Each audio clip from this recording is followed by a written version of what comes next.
So we remained quiet. Chapter 10. The week passed quickly. I had listened over and over again to the tape of last week's session. How was I approaching the state of renewal? I did not feel particularly enlightened. And now spirits would be sent back to help me. But what was I supposed to do? When would I find out? Would I be up to the task? I knew I must wait and be patient. I remembered the words of the poet master. Patience and timing, everything comes when it must come. Everything will be clear to you in time. But you must have a chance to digest the knowledge that we have given to you already. So I would wait. At the beginning of the session, Catherine related a fragment of a dream she had had several nights ago. In the dream, she was living in her parents' house, and a fire had broken out during the night.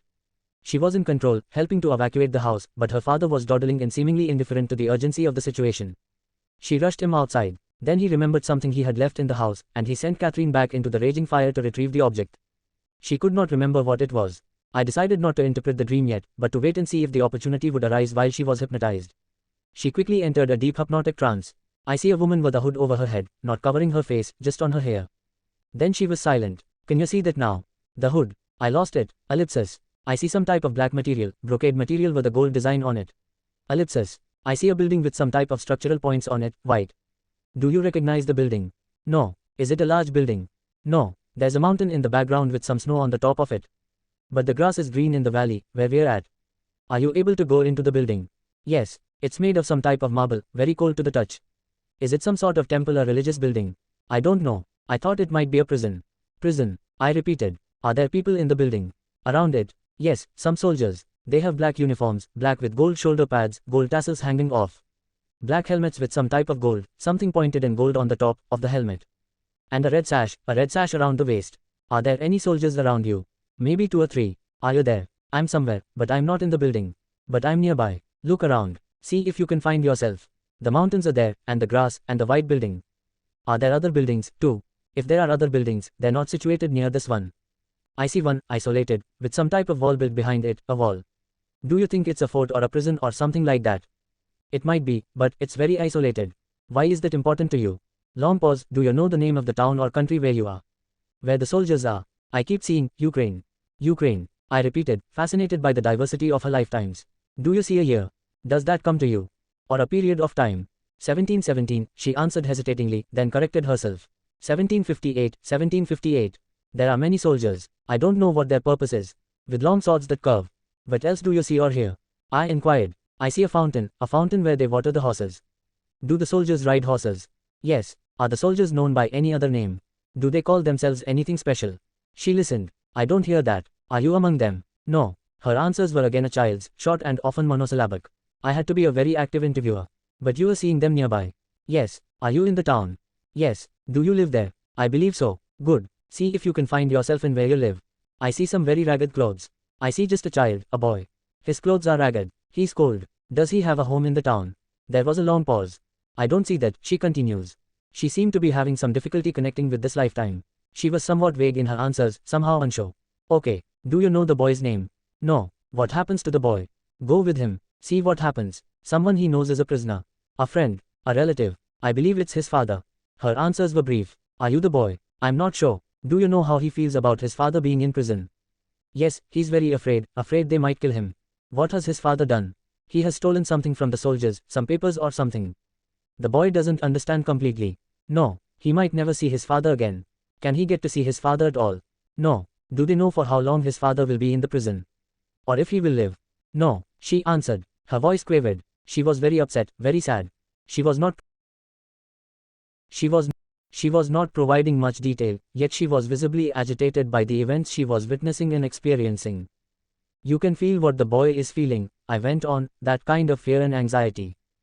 Do you feel it? Yes. Again, she was silent. What happens? Go ahead in time now. I know it's hard. Go ahead in time. Something happens. His father is executed. How does he feel now? It was for something he never did. But they execute people for no reason at all. The boy must be very upset about this. I don't believe he understands fully what has happened. Does he have other people to turn to? Yes, but his life will be very hard. What becomes of the boy? I don't know. He will probably die. She sounded so sad. She was again silent, then seemed to be looking around. What are you seeing? I see a hand closing around something white. I don't know what it is. She fell silent again, and minutes passed. What else do you see? I asked. Nothing, darkness. She had either died or somehow disconnected from the sad boy who lived in the Ukraine more than 200 years ago. Have you left the boy? Yes, she whispered. She was resting. What did you learn from that lifetime? Why was it important? People cannot be judged hastily. You have to be fair with someone. Many lives were ruined by being hasty in our judgments. The boy's life was short and hard because of that judgment against his father. Yes. She was silent again. Are you seeing something else now? Do you hear anything? No. Again there was the brief answer and then silence. For some reason, this brief lifetime had been particularly grueling. I gave her instructions to rest. Rest. Feel peacefulness. Your body is healing itself, your soul is resting. Are you feeling better? Rested. It was difficult for the little boy. Very hard. But now you are resting again. Your mind can take you to other places, other times, other memories. Are you resting? Yes. I decided to pursue the dream fragment about the burning house, her father's unconcerned dawdling, and his sending her back into the conflagration in order to retrieve something of his. I have a question now about the dream you had, with your father. You can remember it now, it's safe. You were in a deep trance. Do you remember? Yes. You went back into the house to get something. Do you remember that? Yes, it was a metal box. What was in it that he wanted so badly to send you back into a burning house? His stamps and his coins, that he saves, she answered. Her detailed recollection of the dream content under hypnosis contrasted dramatically with her sketchy recall while awake. Hypnosis was a powerful tool, not only providing access to the most remote, hidden areas of the mind, but also allowing a much more detailed memory. Were his stamps and coins very important to him? Yes. But to risk your life to go back into a burning house just for stamps and coins.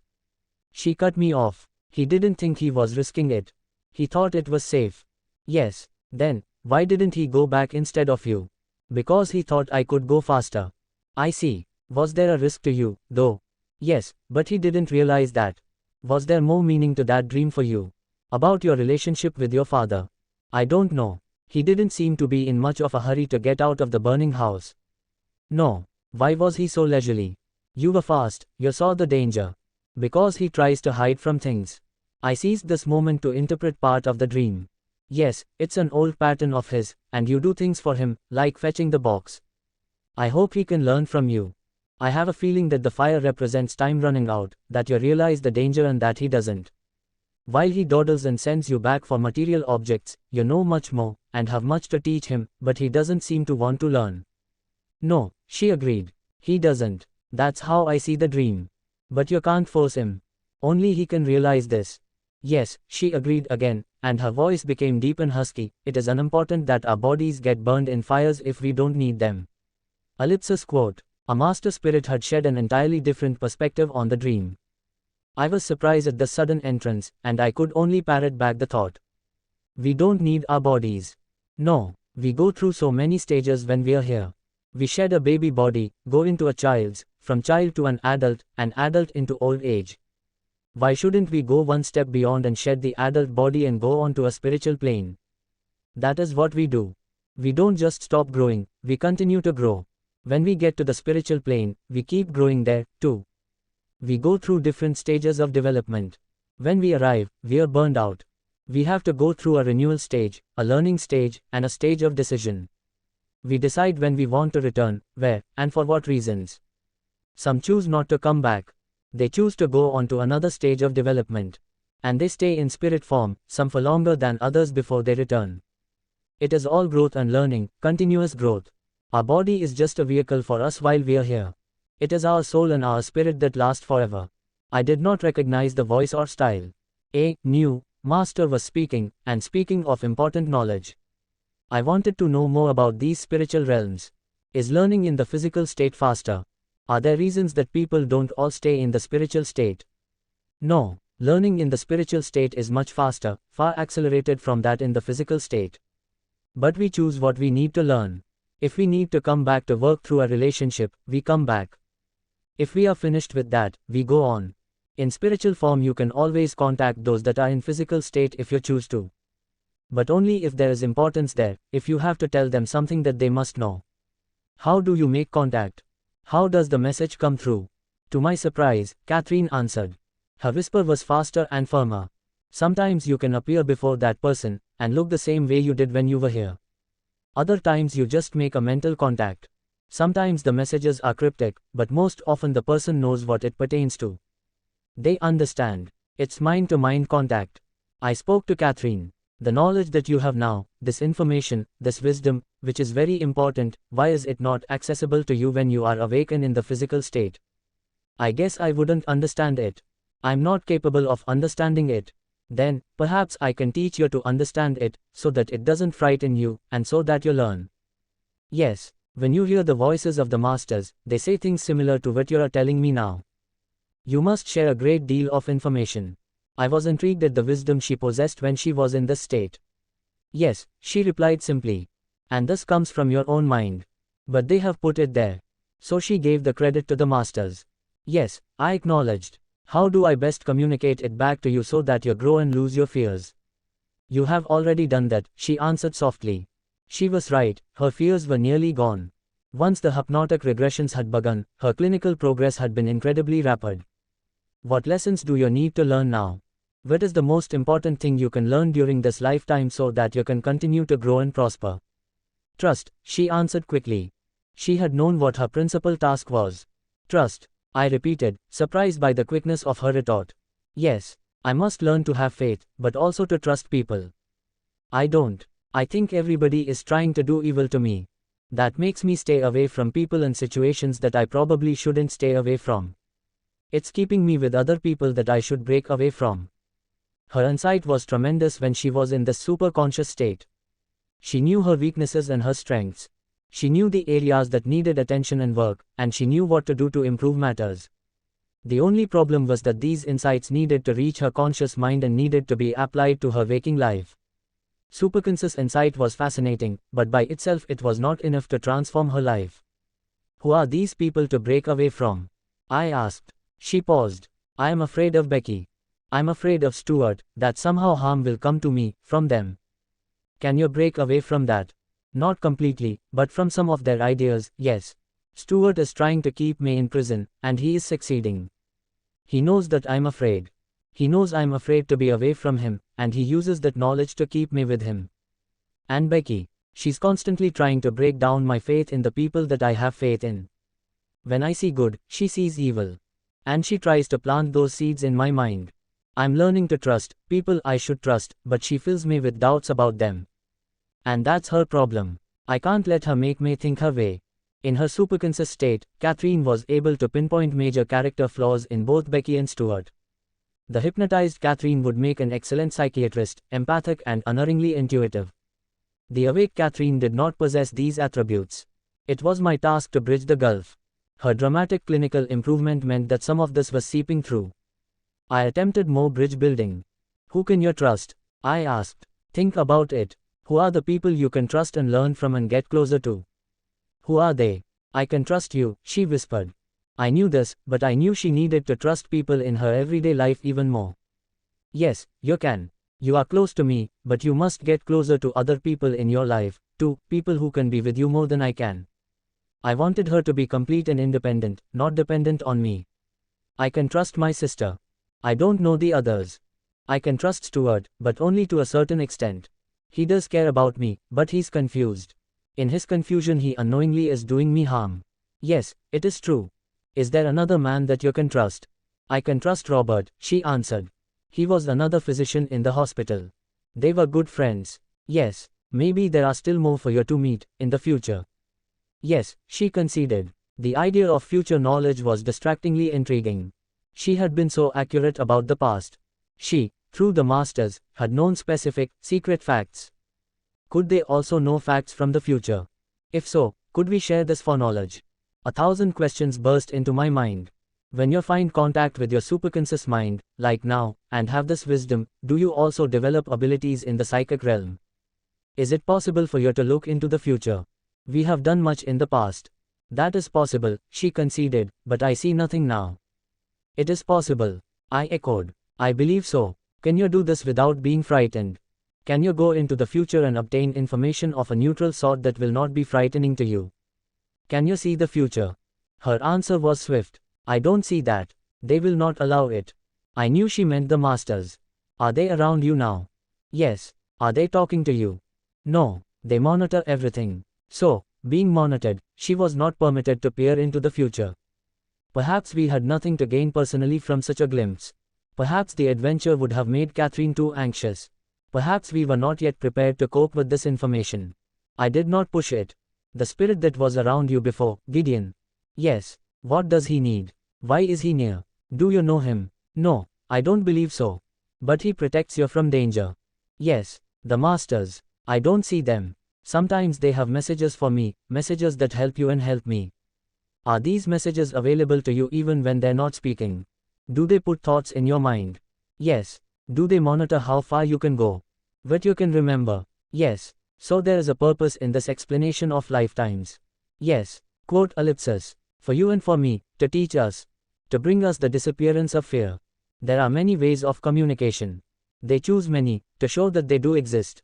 Whether Catherine was hearing their voices, visualizing past images and vistas, experiencing psychic phenomena, or having thoughts and ideas placed in her mind, the purpose was the same, to show that they do exist and, even beyond that, to help us, to aid us on our path by providing insights and knowledge, to help us become godlike through wisdom. Do you know why they have chosen you? No. To be a channel. This was a delicate question, since the awake Catherine could not even listen to the tapes. No, she softly whispered. Does it frighten you? Sometimes. And other times not. Yes. It can be reassuring, I added. We know now that we are eternal, so we lose our fear of death. Yes, she agreed. She paused. I must learn to trust. She had returned to her lifetime's major lesson. When I am told something, I must learn to trust what I am told, when the person is knowledgeable. Certainly there are people not to trust, I added. Yes, but I am confused. And the people I know I should trust, I fight against that feeling. And I don't want to trust anybody. She was silent as I again admired her insight. Last time we talked about you as a child, in a garden with horses. Do you remember? Your sister's wedding. A little. Was there more to gather from that time? Do you know? Yes. Would it be worthwhile to go back now and explore it? It won't come back now. There are so many things in a lifetime, there is so much knowledge to attain, from each lifetime. Yes, we must explore, but it won't come back now. So I turned again to her troubled relationship with her father. Your relationship with your father is another area, one that has affected you deeply in this life. Yes, she answered simply. It is another area to explore yet, too. You've had much to learn from this relationship. Compare it to the little boy in the Ukraine who lost his father at an early age. And this loss did not happen to you this time. And yet, having your father here, even though certain hardships were less, was more of a burden, she concluded. Thoughts, she added, thoughts. What thoughts? I sensed she was in a new area. About the anesthesia. When they give you anesthesia, can you hear? You can still hear. She had answered her own question. She was whispering rapidly now, becoming excited. Your mind is very much aware of what's going on. They were talking about my choking, about the possibility of me choking when they did the surgery on my throat. I remembered Catherine's vocal cord surgery, which was performed just a few months before her first appointment with me. She had been anxious prior to the surgery, but she was absolutely terrified upon awakening in the recovery room. It had taken the nursing staff hours to calm her.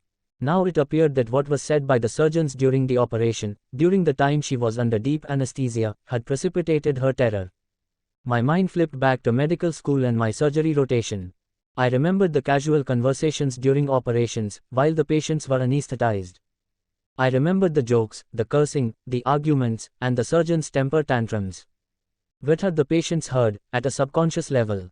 How much registered to affect their thoughts and emotions, their fears and anxieties, after they awakened? Was the postoperative course, the patient's very recovery from the surgery, influenced positively or negatively by the remarks made during the operation? Had anyone died because of negative expectations overheard during surgery? Had they, feeling hopeless, just given up? Do you remember what they were saying? I asked. That they had to put a tube down. When they took the tube out, my throat might swell up.